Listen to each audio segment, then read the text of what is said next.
이제부터 저희가 주목해야 되는 건 인플레이션보다는 고용 지표라든지 경기 지표와 같은 어떤 인하를 뒷받침할 수 있는 증거들, 이 실업률 측면에 보면 2023년 올해 연말 기준으로 3.8%, 그리고 내년 말 기준으로 4.1%라는 숫자를 제시를 했어요, 연준이. 네. 실제로 실업률이 지난달에 3.9%였다.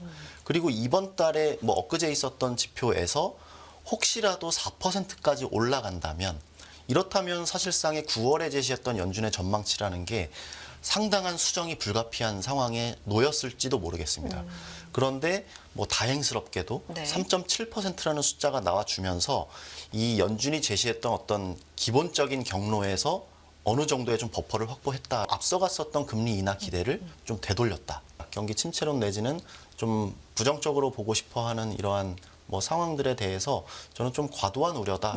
자, 이제 스튜디오에 또 약속된 분들 한 분 한 분 모시고 시장 얘기 들어볼 텐데요. SK증권 리서치센터 안영진 연구위원 함께하겠습니다. 어서 오세요. 안녕하세요. 안녕하십니까. 네, 뭐 오늘 할 얘기는 많은데 뻔해요, 그죠? 그렇죠. 굉장히 많지만 뻔하다. FOMC 앞두고 있고 네. 뭐 물가 지표 앞두고 있기 때문에, 그리고 조금 며칠 좀 되돌아보면 고용 지표 발표가 네. 또 있지 않았습니까? 지난주는 고용의 한 주였기 때문에 전반적으로 좀 어떻게 보셨는지 들어볼까요?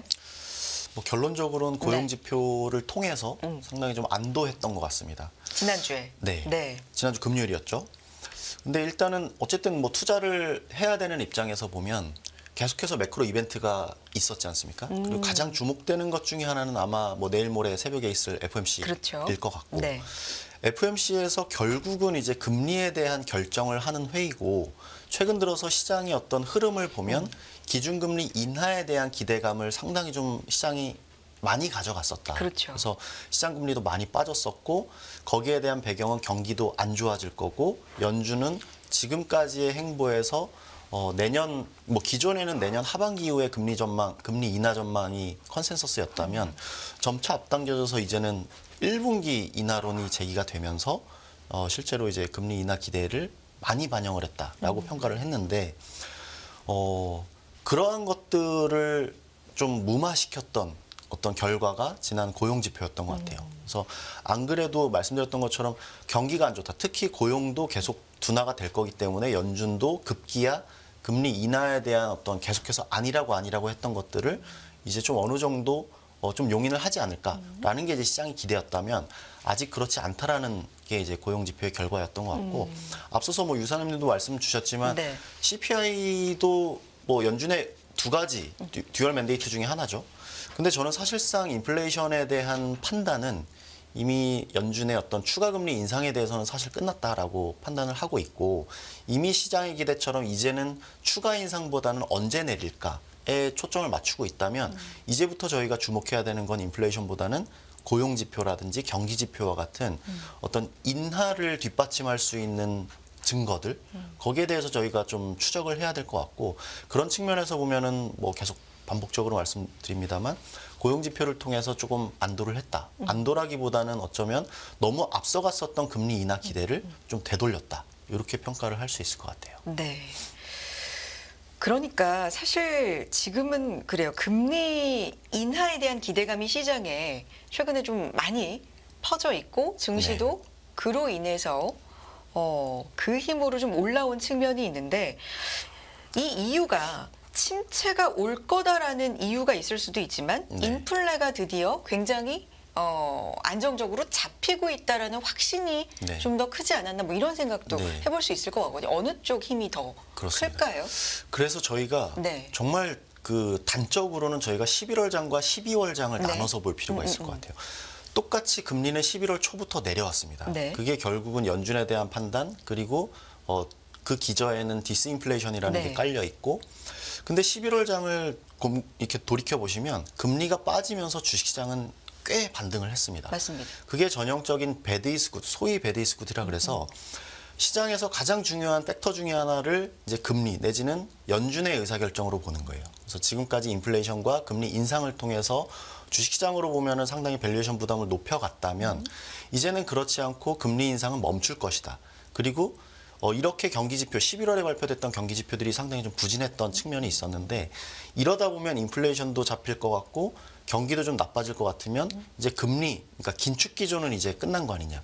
이게 결국은 bad is good이라 그래서 경기 지표는 나쁘지만 시장은 좋게 가는 이런 전형적인 현상을 보였다면 12월 들어서는 똑같이 금리는 빠졌습니다만 주식시장은 좀 흔들리기 시작했어요. 그 이유는 bad is good이 아니라 bad is bad로 전환이 된 형국이었거든요. 그 이유는 결국 경기 침체에 대한 내지는 경기 부진에 대해서 조금 더 포커싱을 하고 있었던 거죠. 11월 달은 경기 지표가 나쁘면서 더 포커싱을 했던 거, 아, 연준의 긴축이 이제 멈추겠구나. 여기에 주식시장이 좀 긍정적으로 반응을 했다면 12월 들어서는 경기 지표가 더 나쁘네? 라는 부분에 초점을 맞춰서 주식시장도 좀 흔들렸던 그런 측면이 있었다면 이제부터는 좀 경기에 대해서 좀 내밀하게 좀 살펴봐야 될 필요가 있겠고 저는 이렇게 판단합니다. 경기는 둔화될 수는 있다고 봐요. 그렇지만 저희가 흔히들 염려하고 있는 경기 침체로까지 가기에는 여러 가지 지표상으로는 좀 과도한 측면이 있다. 그래서 뭐 저희가 어떻게 보면 경기 둔화를 그냥 주식시장을 나쁘게 봐야 될 거냐. 저는 꼭 그렇지만은 않을 거라고 보고 있어서 소위 말하는 골디락스, 그러니까 둔화되지만 뜨겁지도 않고 그렇게 차갑지도 않은 그런 매크로 상황 속에서 좀 주식시장 관점에서 보면 나쁘지 않은 환경이 될 것 같다. 연말 연초는 이런 판단을 해봅니다. 특히나 침체 같은 경우는 가장 많이 보는 지표 중에 하나가 이제 고용 쪽이 많지 않습니까? 그렇습니다. 실업률이 급증한다든가 이런 면에서 지난주에 여러 개 이제 고용 지표가 나왔는데 이 부분에 있어서 좀 마음을 놓게 했다. 네. 좀 이렇게 네. 봐도 되겠습니까? 뭐 분석을 할 때는 네. 여러 가지 지표들을 보죠. 그리고 하나의 고용 지표에서도 저희들은 뭐 실업률, 뭐 신규 신규 일자리 수, 네. 그리고 그 내부의 뭐 여러 가지 좀 세부 지표들을 보긴 그렇죠. 하는데 실제로 뭐 시청자분들께서는 그렇게 내밀하게 보시는 분들 많지 않을 것 같아요. 그래서 요즘은 근데 연관이 많아진 것 같아요. 아, 그렇습니까? 저희보다 네. 뭐 훨씬. 워낙에 이제 뭐 매체들도 많고. 그럼요. 네. 그래서 저희가 요번에는 가장 좀 중요하게 봤던 네. 어쩌면 가장 흔한 지표이기도 하지만 실업률을 많이 봤어요. 네. 왜냐하면 지난달, 그러니까 11월 달에 나왔던 10월 지표 같은 경우에 실업률이 3.9%까지 올랐죠. 네. 근데 한번 여기 장표를 한번 보실까요? 네. 네, 좀 아래쪽. 네, 네. 이 지표를 보시면 이게 9월 FOMC에서 경제전망 테이블을 준 겁니다. 연준이. 보통 의사결정을 할 때 이러한 경제전망 이 경로에 대해서 모델링을 통해서 나왔던 이러한 숫자들을 기반으로 해서 어떤 가이던스를 주고는 하는데 여기서 보시면 한 두 번째 정도, 첫 번째 네모박스의 아래쪽에 있는 이 실업률 측면에 보면 2023년 올해 연말 기준으로 3.8%, 그리고 내년 말 기준으로 4.1%라는 숫자를 제시를 했어요, 연준이. 네. 근데 실제로 올해 연말 값이 3.8%로 제시를 했는데 실제로 실업률이 지난달에 3.9%였다. 그리고 이번 달에 뭐 엊그제 있었던 지표에서 혹시라도 4%까지 올라간다면 이렇다면 사실상의 9월에 제시했던 연준의 전망치라는 게 상당한 수정이 불가피한 상황에 놓였을지도 모르겠습니다. 그런데 뭐 다행스럽게도 네. 3.7%라는 숫자가 나와주면서 이 연준이 제시했던 어떤 기본적인 경로에서 어느 정도의 좀 버퍼를 확보했다라고도 볼 수가 있는 거죠. 그래서 네. 내일 모레 있을 FOMC에서도 또 12월 이 전망값들이 다시 수정 제시가 될 겁니다. 그렇죠. 근데 아무래도 여기에서 어떤 실업률 측면에서 실업률은 대표적으로 고용은 대표적으로 경기를 대표한다라는 측면에서 보면 이 경기에 대한 전망, 연준이 전망하는 경기 전망, 그게 결국 연준의 금리 결정과도 직결이 되는 부분이기 때문에 시장에서는 지금까지 경기는 더 나빠질 거고 고용은 더 나빠질 걸로 보이기 때문에 연준도 이제 뭔가의 태도 변화를 할 거야라는 부분에 대해서 조금 앞서갔던 기대를 좀 되돌린 그런 결과라고 보시면 되고, 저도 지금 뭐 내일 모레 있을 FOMC에서 가장 좀 해서 보고 싶은 내용이 결국은 이러한 수정 전망치에 대한 변경. 이게 결국 연준이 자신들이 어떻게 보고 있기 때문에 정책이라든지 어떤 가이던스를 이런 식으로 할 거다라는 힌트를 줄 수 있는 내용이거든요. 그래서 뭐 여러 가지를 보고 분석은 하고 뭐 시청자분들께서 투자자분들께서도 뭐 여러 가지 지표들을 보고 판단을 하시겠지만 최근에는 워낙에 이제 경기 침체라는 어떤 좀 무거운 주제를 가지고 이야기를 하고 있기 때문에 거기에선 가장 심플하게 어떤 실업률의 숫자 그리고 뭐 성장률에 대한 이 경로 그다음에 뭐 물가는 아무래도 저는 뭐 큰 이슈는 아니라고 보고 있어서 일단은 요 위에 있는 박스를 좀 주목하셔서 좀 바라볼 필요가 있을 것 같습니다. 좋습니다. 지금 관전 포인트 말씀해 주셨는데 또 하나가 이제 전반적으로 보면 이것까지 포함해서 지금 시장과 연준이 하루 이틀 일은 아닙니다만 좀 많이 시각차가 있다. 네. 시장은 금리 인하에 대해서 굉장히 빠르게 앞서서 반영도 하고 뭐 3월, 5월 이렇게 보고 있는데 연준 의장 자체가 인하는 너무 시기상조다라고 얘기하고 있지만 시장이 네. 믿지 않는 분위기. 그렇습니다. 이걸 이번 FOMC를 통해서도 한 번 더 확인시킬 건지 아니면 조금은 변화된 톤을 보일 건지 뭐 이런 부분인데 이 부분은 어떻게 보십니까? 저는 일단은 한 번 더 경계심을 갖게 할 거다라고 판단을 하고 역시나. 네. 시장은 워낙 괴리가 있는 상태에서 시장의 기대라는 게 너무 앞서가 있다라는 거를 조금 데려오는 작업들을 좀 할 것 같아요. 그래서 뭐 어찌 보면 뭐 많이들 들어보셨죠. 매파적인 메시지를 매파적인 동결 내지는 매파적인 메시지를 통해서 앞서갔던 너무 과도하게 인하 기대를 하지 말아라. 그러면서 시장이 약간 왜곡되는 거를 좀 되살리려고 하는 그런 메시지를 줄 걸로 예상을 하고 근데 있고. 그 정도면 워낙에 예상된 거고 그 정도 메시지는 앞에서도 굉장히 많이 했잖아요. 네네네. 너무 앞서가지 네. 말라는 식의 얘기는 그 정도면 뭐 충격이랄까 시장에 그런 거는 좀 없을 것도 같고요. 강도가 없을 어느- 걸로 같습니다. 네. 근데 여기에서 지금 시점에서 시장에 충격을 가할 정도의 메시지를 주는 거는 뭐 정책 당국 입장에서 그리 바람직한 의사결정은 네. 아닐 것 같고요.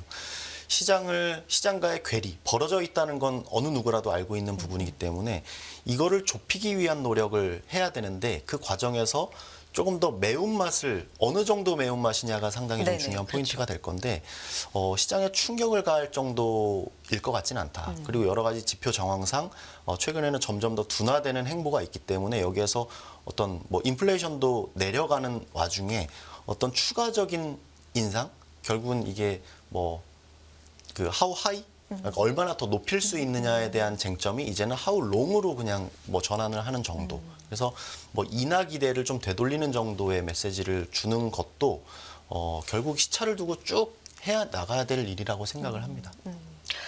지난주에 고용 발표가 쭉 이제 있고 나서 이 금리 인하 시점 같은 경우는 약간은 물론 패드워치라는 게 완전히 이렇게 간다라는 건 아니지만 이 매일 반영 바뀌죠. 그렇죠. 네. 매일 바뀌지만 어쨌든 3월이었다가 인하 시점이 조금 밀린 감도 그렇습니다. 있거든요. 이런 부분들이 근데 시장에서는 큰일 났다가 아니라 오히려 또 침체 완화 쪽으로 해석해서 굉장히 또 그렇죠. 긍정적으로 해석이 네. 되기도 하고 이런 부분들 어떻게 봐야 될까요? 결국은 이렇습니다.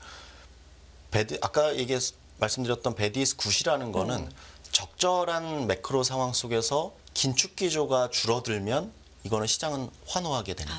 그렇지만 역설적으로 이게 경기 지표에 대해서 더 내려간다라고 했을 때 오히려 그 본질, 그러니까 금리를 통해서 이 할인율에 환호를 할 거냐, 아니면 경기가 나빠지면서 그 이익이 더 까일 수 있다라는 가능성에 더 반응을 할 거냐, 이 두 가지 포인트인데 결국 그거는 국면마다 다릅니다. 그래서 일괄적으로 판단을 할 수 없고요.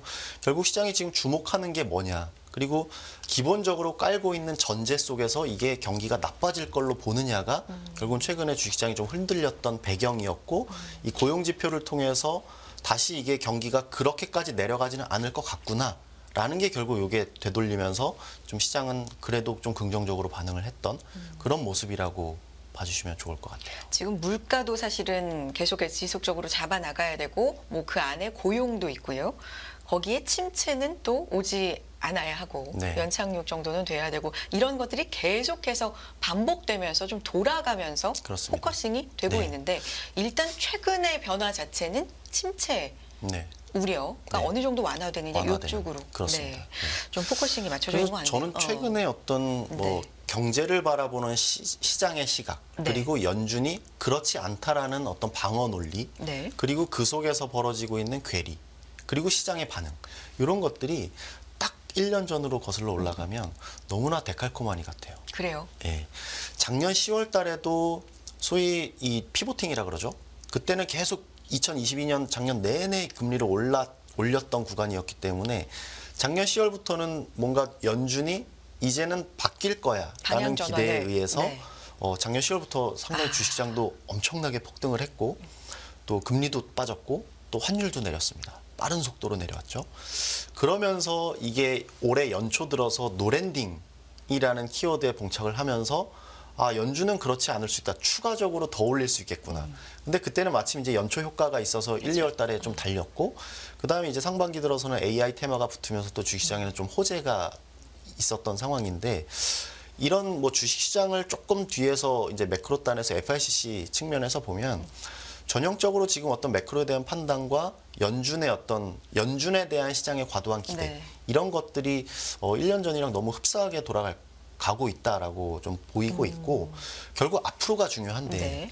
저희가 올해 같은 경우는 실제로 그러한 기대들이 노랜딩, 경기가 단단하구나, 미국 경제는 단단하구나라고 판단을 해서 다시 막 이제 되돌림, 환율과 그리고 금리가 다 되돌려지고 주식시장은 새로운 호재를 만나서 랠리를 펼치긴 했지만 저는 지금의 어떤 경기 침체론이 좀 과도하다는 측면이 있을 것 같아서 마치 작년 이맘때처럼 지금의 어떤 시장의 기대라는 게 결국은 경기 침체에 의해서 여러 가지 의사결정을 내리려고 하고 있지만 저는 그거는 좀 과도한 어떤 우려라고 보고 있어서 저는 적당한 좀 둔화 경로 그러면서 좀 연준의 금리 측면에서는 계속 좀 스테이하려고 하는 그러니까 계속 좀 유지하려고 하는 그러면서 계속 좀 그 다음 스텝에 대해서 고민하는 어떤 행보가 이번 상반기 동안에 내년 상반기 동안에 이어질 거라고 보고 있어서 경로를 생각을 해보면 작년 그리고 올해 초에 있었던 어떤 그러한 어떤 판단과 행보를 좀 염두에 두셔서 좀 참고해 보시면 어떨까 이런 아이디어를 좀 드리고 싶습니다. 약간은 비슷하게 가는 측면들 네. 이런 부분들은 그리 나쁘게 네. 볼 건 없다. 아. 뭐 결국은 이런 메시지죠. 그런 가운데 주식 시장 같은 경우는 계속 올라가잖아요. 이게 이제 시장의 심리 반영인데 좋게 보려는 심리가 지금은 일단 있는 것 같기는 네. 한데요. 네. 네. 앞으로는 어떻겠습니까? 이 흐름이? 이제는 주식시장으로 좀 좁혀보겠습니다. 네.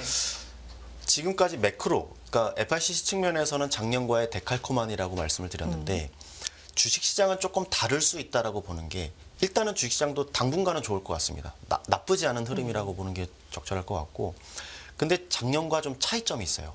뭐냐면 작년에는 그 주식시장에는 결국 이익에 대한 함수라고 볼 수가 주식시장은 네네. 이익에 대한 함수라고 볼 수가 있는데 작년에는 이 이익 추정값이 계속해서 그러니까 감익이 되는 방향으로 기대값들이 형성이 됐었거든요.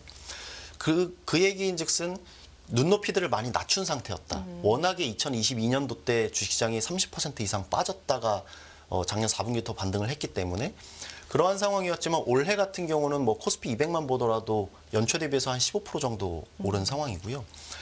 내년에 대한 지금 거의 뭐 12월 왔으니까 12개월 포워드 향후 12개월 동안의 이익 추정값들을 생각을 해보면 지금 올해 대비 50% 증익입니다.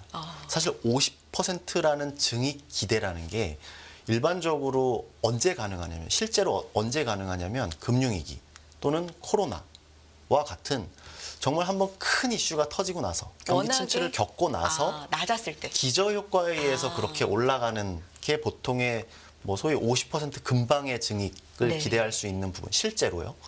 근데 지금은 이제 기대인데 기대가 지금 올해 대비해서 내년에 50% 증익이다라고 하면 지금 어떻게 보면 보고 싶은 것만 보고 희망회로를 돌리는 입장에서는 좀 증익이 돼야 된다. 그래서 주식시장이 좀 반등을 했으면 좋겠는 어떤 희망회로가 깔려져 있는 거긴 한데 실제로 어떤 내년에 획기적으로 수요가 개선이 된다라는 전망이 매크로에서 드릴 수 없는 상황에서 주식시장과 상장사들의 이익 추정에 대해서 올해 대비 내년에 50% 증익이라는 현재 값이 반영이 됐다라는 건 다소 좀 과대 계상이 된 측면이 있을 것 같아서 그래서 저희는 이러한 어떤 현재 기대값 그리고 매크로에서 벌어지는 일들이 단기간 내에는 그리 주식시장을 흔들게 만들 이유는 없을 것 같다. 경기 침체론이 좀 약화될 것 같다라는 좀 메시지를 드리고 싶은데 결국 주식시장에 한정을 하다 보면 어떤 상장사들의 이익 추정값이라는 거 결국 주식은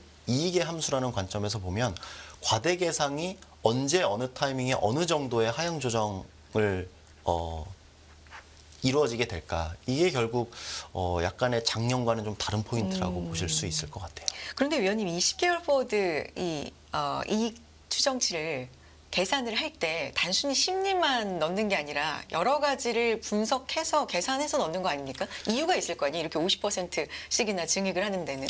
이게 최근에 뭐 증권사에서도 뭐 이런 뭐 보고서를 냈다라고 네네네. 하더라고요. 네. 그래서 결국은 이게 애널리스트 입장에서 이 애널리스트 추정치에 네. 대해서 조금 자가 반성도 하게 되고요. 이게 어찌 보면 네. 결국은 현재 저희들이 내어드리는 각 섹터별, 각 기업별 어떤 전망치라는 게 여러 가지 변수, 매크로 변수와 그리고 기업들의 활동에 대한 어떤 IR을 통해서 뭐 이런 것들이 종합적으로 반영된 결과지만 비즈니스 사이클이라는 게 사실 뭐 거창한 얘기긴 한데 경제 전망을 할 때도 비즈니스 사이클에 대해서 뭐 코로나 때도 그랬지만 아니 이 수요가 계속될 거라는 보장이 전혀 없는데 이렇게 투자를 해도 될까라는 의구심을 좀 가졌었고 실제로 기업단에서도 우리가 이런 비즈니스 활동을 해야 되는데 불투명하긴 한데 내년에 매크로 상황이라는 게 네. 그럼에도 불구하고 결국은 해야 될 건 해야 되는 결국 경제에서는 비즈니스 사이클이라는 게 만들어지고 어떤 고점과 저점이라는 게 만들어지고 결국 이런 것들이 기존에 정확하게 들어맞지 않는다는 게 어떤 현실적인 한계라고 볼 수가 있겠죠. 그래서 경제를 전망하는 입장, 그리고 기업 활동을 하는 입장, 그리고 기업 활동에 따른 수익성에 대해서 어떤 예측을 하는 입장, 이런 것들이 어느 정도의 어떤 여러 가지 전제와 뭐 이런 것들이 반영된 결과물이기 때문에 저희가 통계적으로 보면 연초에 제시했던 이익 추정값 대비해서 실제로 연말의 최종 결산을 해서 나타나는 실제 연간 뭐 이익값들 평균적으로 보면 약 8%에서 10% 정도 하향 조정이 됩니다. 그래서 지금 5% 증액된다고 전망돼 있는 거를 뭐 10% 까일 겁니다. 이렇게 말씀드리는 건 아니고요. 지금에 반영돼 있는 것들이 워낙에 어려웠던 상황 대비해서 작년과 올해를 거치면서 힘들었던 것 대비해서 상당히 좀 과대 계산된 측면이 없지 않은 것 같다. 그래서 주식시장 입장에서는 이러한 현재 여러 가지 생각들이 반영된 결과물이라는 건 현재 가격에 반영이 되어 갈 이런 것들이라고 보시면 되고 그런 것들이 계속 생각이 변하고 여러 가지 전제를 삼았던 것들이 실제로 어떤 변수를 맞이하는 거냐에 따라서 얼마든지 변할 수 있다라는 거는 뭐 많은 분들이 공감을 하고 계실 거예요. 그래서 그런 분들은 주식시장만 한정됐을 때 그 이익 관점에서 보면 조금의 변화될 여지는 있을 것 같다. 그래서 저희들은 그 시점을 단기간보다는 조금 더 한 내년 중반 이후라고 생각을 하고 있어서 어떤 경제 전망과 어떤 이익 전망 이런 것들을 좀 종합해 봤을 때 아무래도 좀 상반기보다 하반기는 조금 더 관리 모드에 들어갈 수 있을 것 같다. 이런 전망도 내어봅니다. 지금 요 이익 추정이라고 하시고 지금까지 쭉 얘기해 주신 요 시장, 주식 시장에 한정된 요 얘기는 우리나라 시장? 우리나라가 얘기하나요? 대표적이기도 하고요. 그런 통계치들은 우리나라 네. 시장을 좀 통계를 내본 거고 뭐 다른 나라들이라고 크게 다르진 않고요. 미국은 어떻습니까? 미국은 아무래도 우리나라보다는 조금 더 정교합니다. 정교하고 실제로 우리가 이 어떤 효율적 시장 가설에 따를 때, 그러니까 실적 발표가 났을 때 그 실적에 따라서 훨씬 더 변동이, 그러니까 소위 말해서 서프라이즈가 났을 때 시장이 훨씬 더 크게 반응을 하는 이런 것들이 미국이 훨씬 더 이게 그러니까 민감하게 반응을 하거든요. 역시 내년 이익 추정치가 이 정도로 높게 지금 나오고 있는 상황인가요? 글로벌적으로도 어떻습니까? 미국도 지금까지를 보면은 약간 3분기 때 고개를 들었습니다. 그러니까 이미 한 1년여 정도 고점을 찍고 좀 향후 12개월 이 이익 전망 값들이 조금 이렇게 내려가는, 미국 기준으로요. 좀 내려가는 경로를 보이다가 지난 3분기 실적 발표가 나면서 그러면서 이제 4분기 이후 내년을 뭐 새롭게 좀 수정 전망을 하겠죠. 그럴 때 약간 고개를 드는 모습을 좀 확인을 했어요. 그래서 미국 입장에서는 워낙에 3분기 실적도 뭐 서프라이즈도 많이 났고 전반적인 그 비율 자체가 좀 괜찮았던 그런 모습이었기 때문에 미국도 이익 지표가 무너진다라고 보기엔 좀 쉽지 않은 상황인 것 같아요. 그래서 전반적으로 지금 주시장 입장에서 보면 뭐 매크로는 조금 약간 좀 불안한 상황이긴 한데 어떤 이익 추정값들로 비춰봤을 때는 좀 낙관적으로 보고 있다. 뭐 낙관까지 말씀드리긴 어렵지만 좀 그리 매크로를 보는 것보다는 주식시장의 어떤 이익 추정값들은 그리 나쁘진 않다. 이 정도로 정리를 해볼 수 있을 것 같아요. 알겠습니다. 이번 주 같은 경우는 또 뭐 FOMC에 굉장히 많이 눈이 쏠려 있지만 그 밖에도 통화정책회의의 주간이다라고 네. 할 만큼 전 세계 통화정책회의가 좀 많이 열립니다. 유럽중앙은행, 영국도 그렇고 노르웨이, 스위스 뭐 일제히 통화정책회의를 여는데 여기에서 뭐 정책들도 좀 주목할 만한 특징적인 사항들이 있을까요? 비슷할 겁니다. 뭐 한꺼번에 일괄적으로 지금 뭐 미국, 영국, 네. 뭐 일본도 있고 ECB도 있고 네. 노르웨이도 있고 여러 나라 중앙은행들이 뭐 14일 뭐 네. 거의 일괄적으로 하는데 그러다 보면 한꺼번에 몰리다 보면 아무래도 좀 대장을 보게 마련이죠. 그래서 아무래도 이 연준과 그쵸. 그리고 연준의 어떤 금리 그러니까 뭐 달러 측면에서 대척점에 있는 유럽 중앙은행이라든지 일본 중앙은행 관점 뭐 한 요 세 개 정도 좀 주목해서 볼 텐데 네. 사실 그 이전 같은 경우에는 이들 주요 국가 통화 정책에 대한 힌트를 얻고자 뭐 얼마 전에는 뭐 호주 중앙은행이라든지 뭐 뉴질랜드라든지 캐나다라든지 뭐 이런 것들을 좀 주목하기도 했습니다. 그래서 지난번 같은 경우에는 호주 중앙은행이 뭐 직전에는 동결을 했지만 지난 11월 달 같은 경우에는 추가 인상을 했었어요. 그래서 그때 당시에 한번 잠깐 흔들렸던 배경이 호주 중앙은행이 지금까지 동결 기조를 이어가다가 갑자기 추가 인상을 했다. 결국은 그거에 대해서 연준도 결국은 계속해서 뭐 내부에서는 추가 인상도 불가피할 수 있다라는 메시지를 주고 있었던 거에 대해서 시장은 믿지 않았죠. 근데 막상 호주 중앙은행이 그렇게 올리다 보니까 네. 실제로 그렇게 될 수도 있겠다. 어. 그래서 좀 시장이 흔들렸던 네. 경우가 있었습니다. 그래서 이번 같은 경우에는 사실 뭐 그 밖의 것들은 다 뭐 최근에는 다 동결 기조로 이어가고 있고 그래서 이번 중앙은행 회의 다 모여 있는 거에 대해서는 연준을 주로 주목하면 될 것 같고요.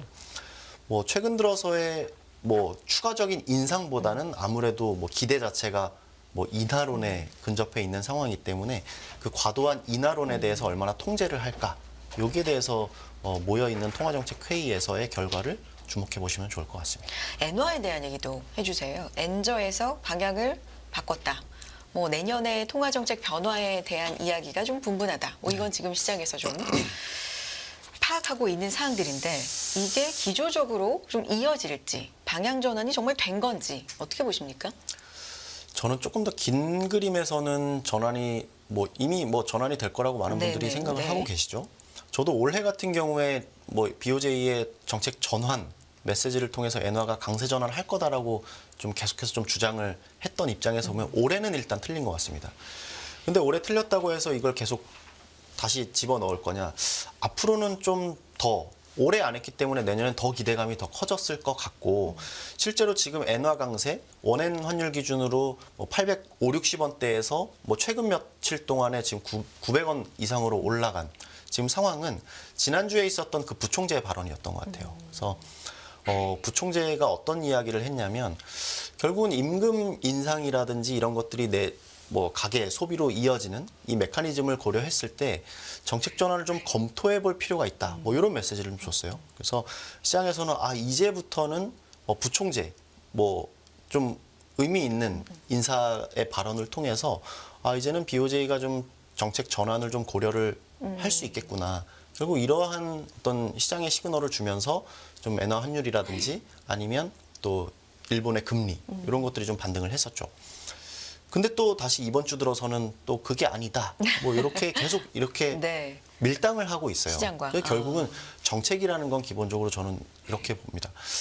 결국 정책이라는 건 그 자체만으로도 여러 영향을 미칠 수 있지만 결국 그런 발언을 통해서 시장 참여자들 그리고 시장 이 가격 변수에 대한 기대감을 통제하는 역할도 이 정책의 의무라고 생각을 해요. 그래서 어떤 정책적인 메시지를 낼 때는 그리고 의사결정을 할 때는 어떤 시장의 기대를 좀 고려를 해서 좀 어떤 시장의 충격을 최소화하고 그리고 적절하게 연착륙할 수 있는 그 타이밍을 고려를 해야 될 것 같아서 결국 BOJ도 작년 12월부터 뭐 YCC에 대한 금리 변동 범위를 점점 네. 3차에 걸쳐서 지금 넓혀놨어요. 그래서 결국은 YCC에 대한 폐기 그리고 실제로 마이너스 단기 예금 금리 같은 경우에 이제 플러스로 전환을 할 수 있다라는 이야기 이런 것들이 지난 10년 동안 있었던 아베노믹스의 정상화라고 표현을 할 텐데 저는 시간의 문제라고 생각을 하고 결국 이러한 또 시장의 기대 그리고 정책의 타이밍 이런 것들에 대한 좀 이 괴리를 좁히는 과정을 계속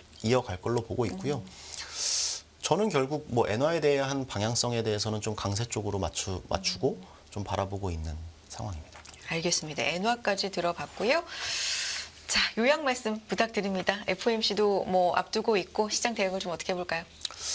일단 뭐 매크로는 혼란스럽습니다. 워낙에 뭐 간극도 크고 정책 당국과 시장의 간극도 크고 시장 내부에서도 경기 침체론과 그렇지 않다라는 연착륙론 그리고 뭐 괜찮다 뭐 이렇게 워낙에 좀 의견들이 분분한 그렇죠. 상황이라서 이렇게 불확실할 때가 시장 입장에서는 되게 피곤한 상황일 수 있습니다. 그래서 이미 뭐 11월 달에 워낙에 뭐 랠리를 쭉 이어왔었고 12월 달에 약간 조정을 맞고 있는 상황이고 여기에서 시장의 기대는 아마 뭐 연말 연초 랠리, 연말에는 산타 랠리, 연초에는 뭐 연초 제뉴어리 이펙트를 고려를 하고 있는 것 같은데 뭐 제가 드릴 수 있는 메시지는 뭐 워낙에 주식 비중을 늘리라고 말씀을 드리진 않지만 저는 지금의 어떤 매크로를 바라보는 많은 분들의 시각, 경기 침체론 내지는 좀 부정적으로 보고 싶어하는 이러한 뭐 상황들에 대해서 저는 좀 과도한 우려다라는 뭐 표현을 다시 한번 좀 정리해서 드리고 싶고 뭐 워낙에 뭐 어제 장 같은 경우에도 반도체 쪽에서 워낙 좀 퍼포먼스를 좀 보였어요.